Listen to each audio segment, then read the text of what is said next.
welcome to What the Flick. That's Ben. Eventually he'll say hello to you. Hi. Hello.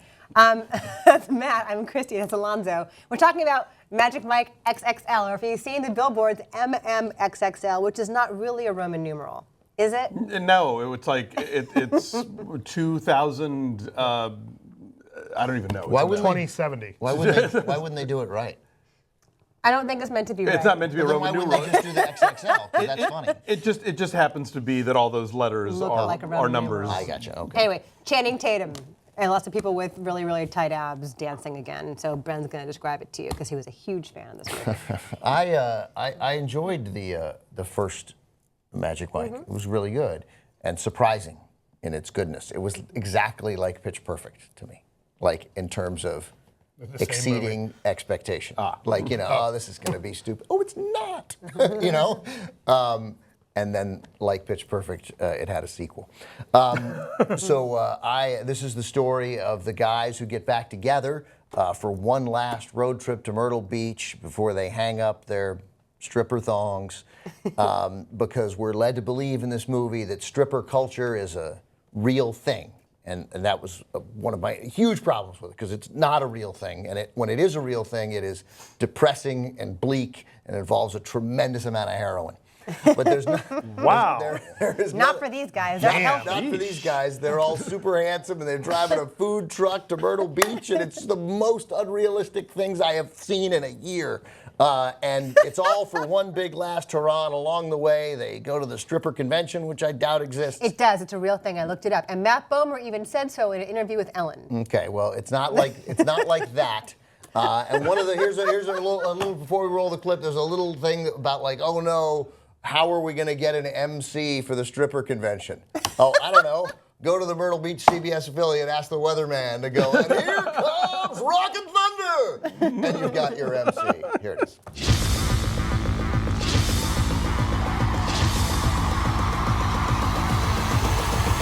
I got a little treat for y'all tonight. We're gonna see if he's still got some magic in that mic. Tomorrow, start the pilgrimage to Myrtle Beach for the convention. I wish we had known you guys back in our day. Well, I'd say it's still your day, man.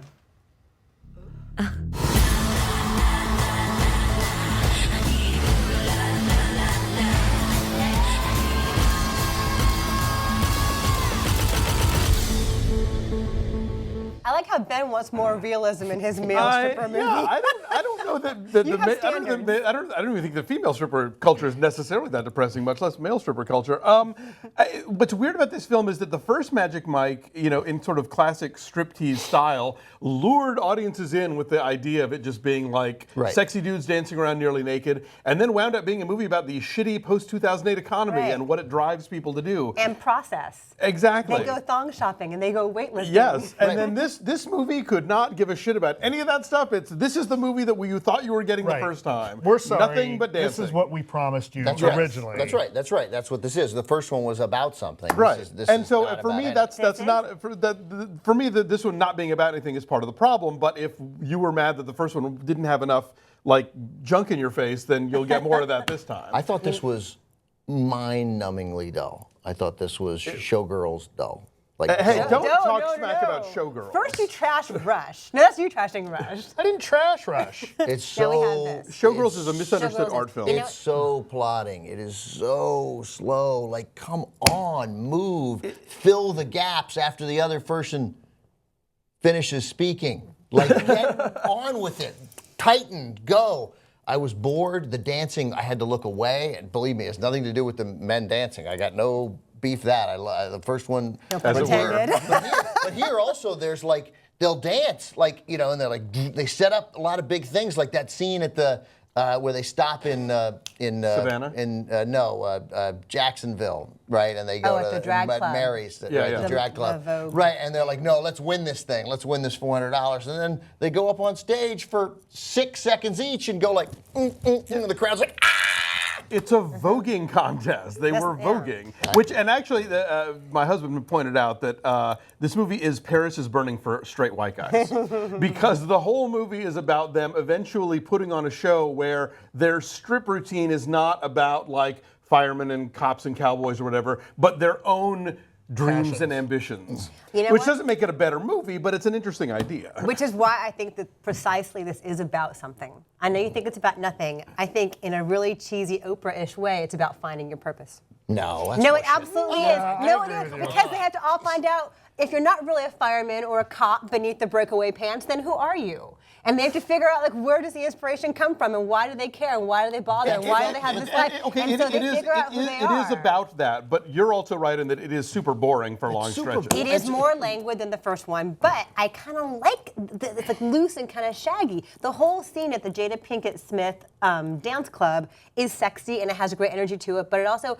takes its time, and these people have conversations and they actually evolve. Everything and they Jada- actually learn from each other. Everything Jada Pinkett Smith was embarrassing. No, that was good. No, Embarrassing. no. Not Zero. at all. That- No, if that was the whole movie, I'd give it a zero. Ben, you She is ignorant slut. Fierce. No, she gives them Fierce, perspective. those aren't things that people say No, in she was any great. way. No, it's true. She is a badass. And she commands that room in every way that those male She's a strippers badass. do. I She's like playing her. Fish Mooney from Gotham. Really, Yeah, is she what is. she's doing in this Right, movie. but that felt like a superhero movie. That's exactly what it felt like to me. Like she was some evil villain, or like you don't know what side she's going to be on, but then she's going to come over to the good guys. But she's a total badass. But that's not. What this movie reminded me of was like watching when like a long-running TV series goes off the air and they do like a special 2-hour finale where they actually think that you give a shit about every single character and you want to know all the things about them.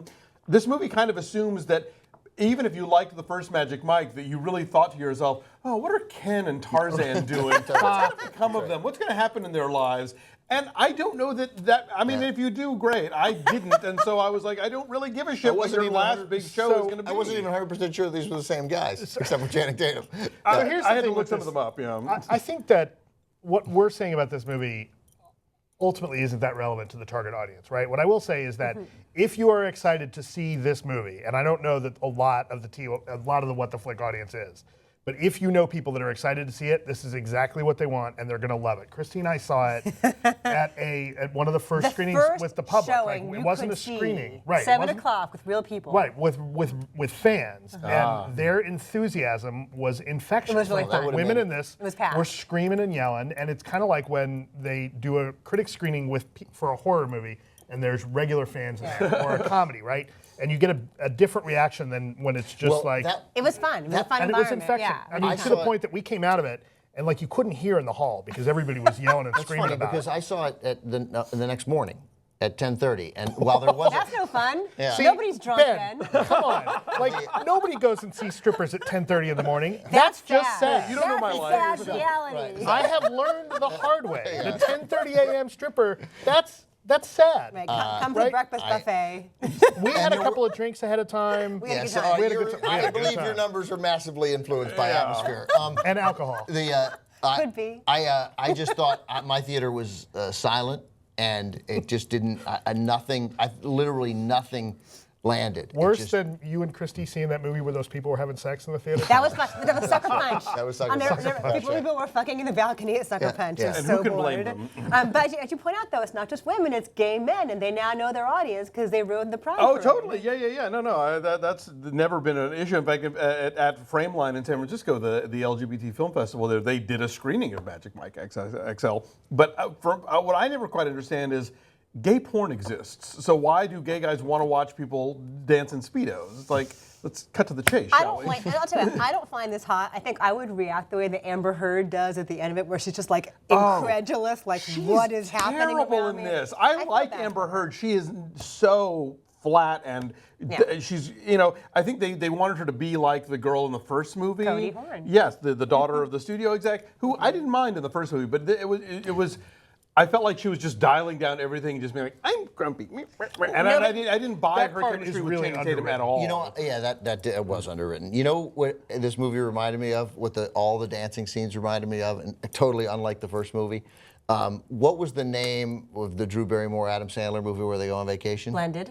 Blended, and the Terry Crews dances. Oh, God. That's what this was like. It was like Terry Crews dancing and Blended. We gotta mention really fast. It's a really cool callback with Andie MacDowell. Yes, It's yes. so nice Steven to see Soderbergh her. full circle. Yeah, so because she was in his first film, Sex, Lies, and Videotape. It was really cool to see her play the total opposite of that character, but not be like a cougar kind of Right, cliche. right. So No, but it's that's like a cool she scene, was too. playing that character if that character had never met James Spader. Like if she'd had a different life, you know. That, Or maybe that's the trajectory that James Spader character set her on. that's right. Maybe that's it. If James Spader had come down and the girl had been like, "Oh, Daddy," you know, that would have been great. And then he busts out some moves. That would have been awesome. But she's one of the many women that these guys have to learn from. They learn to listen to women and what they want, and that's what changes them and makes them better. Yeah, but Wait, it's a what? hokey scene Yes. when they explain it. The message of the movie is if you want to figure out what your life is going to be and what your ambitions should be, take Molly. Yeah. Take Molly and buy a food truck. All right, so Yes. okay, let's do your numbers. What's your number? I gave it a 6.6 because there's a certain energy to a lot of it, but yeah, there are some dull stretches, and I didn't buy a lot of the writing. 7.2. 7. I just can't believe I liked Terminator significantly better than this. I gave it a 1.8. You are so wrong. It's terrible. It's terrible. It's I terrible. do It's just think like you saw Pitch it in the Perfect wrong 2. place. Right. No, it's not like that because Pitch Perfect 2 is the exact same movie as the first one. This at least takes a chance in doing something a little different. I It admire takes it for no that. chance. It's like an not after-school the exact special same on movie as the first movie. No, the thing with Don't Pitch go Perfect see 2, stripper movies at 10:38. That's your problem. Worst Moral of the after-school story. special ever. Don't see the matinee of Magic Mike. By And yourself. don't see it sober, apparently. yourself. Yeah, All don't see, right. that's, by the way, I will support that. Don't go see Magic Mike at 10:30 by yourself. Have- You were too There's sober. your blurb. There's your blurb. So our average is a 5.6. Right, it's 59% on the tomato meter. I hope it goes up to 69. Oh. Bye.